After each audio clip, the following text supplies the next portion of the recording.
Hello students, I am Kalpana Mishra and welcome back to our YouTube channel. Students, आज के इस video में हम डिस्कस करने वाले हैं क्लास 9 साइंस का chapter number 8 force and law of motion का न्यूमेरिकल है, एक्सरसाइज का 5th।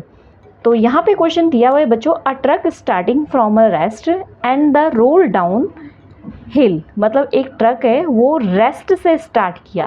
तो जब भी कोई चीज़ रेस्ट पे रहेगी ना, तो हमने वहाँ पे जो यू है, जो इनिशियल पॉइंट है, उसको हमेशा क्या लेना है, 0 लेना है। ठीक है।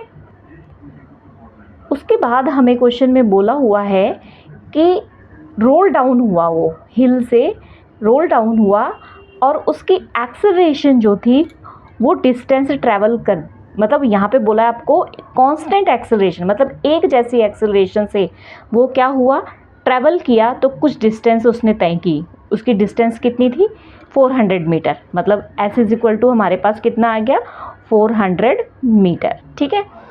टाइम कितना लगा था यहाँ पे दिया हुआ है, तो टी इज इक्वल टू हमारे पास आ गया 20 सेकेंड। ठीक है। दो चीज़ें यहाँ पे फाइंड करना है, एक तो एक्सेलरेशन आपको फाइंड करना है और दूसरा आपको फोर्स फाइंड करना है। ठीक है। फोर्स फाइंड करने के लिए आपको मास दे रखा है 7 मीटर टन, और यहाँ पे आपको यूनिट दे रखी है टन को किलोग्राम में चेंज करने के लिए। ठीक है। तो यहाँ पर हमें मास दे रखा है कितना, 7 टन। अब इसको अगर हमने किलोग्राम में चेंज करना है तो हम 7 की मल्टीप्लाई किससे करेंगे, 100 से करेंगे, क्योंकि यहाँ पे क्वेश्चन में हमें दे रखा है कि जो आपका टन है वो 1 टन इज इक्वल टू है 100 किलोग्राम। ठीक है। तो यहाँ पे है, हमने जो है यहाँ पे 100 नहीं आएगा, 1000 आएगा शायद। ठीक है। एक बार यहाँ 1000 का लेना। ठीक है, 1000 आएगा यहाँ। तो यहाँ पर क्या आ जाएगा आपका, इज इक्वल टू आपका 7000 किलोग्राम। ठीक है। अब हमें दो चीज़ पता करनी है, एक तो हमें फोर्स पता करना है और दूसरा हमें क्या पता करना है, यहाँ पे एक हमें ये फोर्स और एक एक्सेलरेशन ए पता करना है। ठीक है।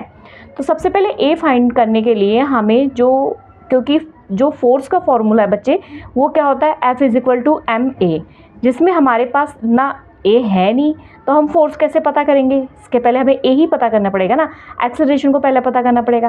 तो एक्सेलरेशन को फाइंड करने के लिए हमें कौन सा फॉर्मूला लगाना पड़ेगा, हम simple formula s is equal to u t plus half a t square लगा लेते हैं। ठीक है। अब इसमें क्यों हमने लगाई, क्योंकि ऑलमोस्ट इसमें चीज़ें हमें दे रखी है। जैसे हमें एस दे रखा है, कितना दिया हुआ है हमें, 400 दिया है, यू हमने 0 लिया हुआ है, टी टाइम हमें 20 दे रखा है। ठीक है। प्लस 1/2 ए हमें नहीं पता है, उसको हम ऐसे ही लिख देते हैं। ठीक है। मल्टीप्लाई टी स्क्वायर का मतलब क्या हो गया, 20 स्क्वायर कर दिया। ठीक है। इतनी बात समझ आ गई। ठीक है। अब इसी के आगे हम कैलकुलेशन करेंगे, क्या हो जाएगा हमारे पास, ये 400। ठीक है। ये दोनों आपस में क्या हो गए, 0 हो गए। अगर हम इसको देखें तो यहाँ पर हम ऐसे लिख देते हैं, पहले यहाँ पर सीधे लिख देते हैं 1/2 मल्टीप्लाई ए मल्टीप्लाई 20 को किया तो आपका कितना हो गया, 400। ठीक है। तो ये 400 दोनों इज इक्वल टू में सेम डिजिट सेम साइन, तो ये आपस में क्या हो जाएंगे, कैंसिल हो जाएंगे। अब बचा क्या हमारे पास बचा हुआ है, यहाँ पर ये भी कैंसिल हो गया, तो यहाँ पर क्या बच गया आपका, ये 1 बच गया। ठीक है। तो यहाँ पर आपका ए यहीं रह जाएगा, ये 1/2 दूसरे साइड जाएगा, ए हमने ऐसे ही रखा, 1/2 दूसरे साइड जाएगा तो वो 2/1 बन जाएगा। 2/1 का मतलब क्या हो गया, 2 ही हो जाएगा, है ना। तो ये एक्सेलरेशन 2 मीटर पर सेकेंड स्क्वायर, एक्सेलरेशन को हमेशा मीटर पर सेकेंड में निकालते हैं।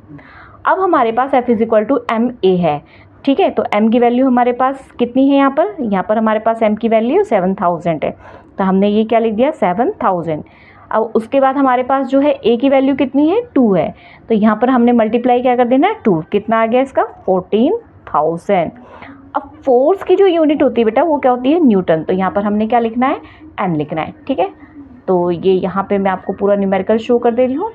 ठीक है। आपको स्क्रीनशॉट लेना तो इसका स्क्रीनशॉट भी ले सकते हो। ओके स्टूडेंट्स, वीडियो थोड़ी भी हेल्पफुल होती है वीडियो को लाइक शेयर करना। मिलते हैं नेक्स्ट वीडियो में, बाय बाय।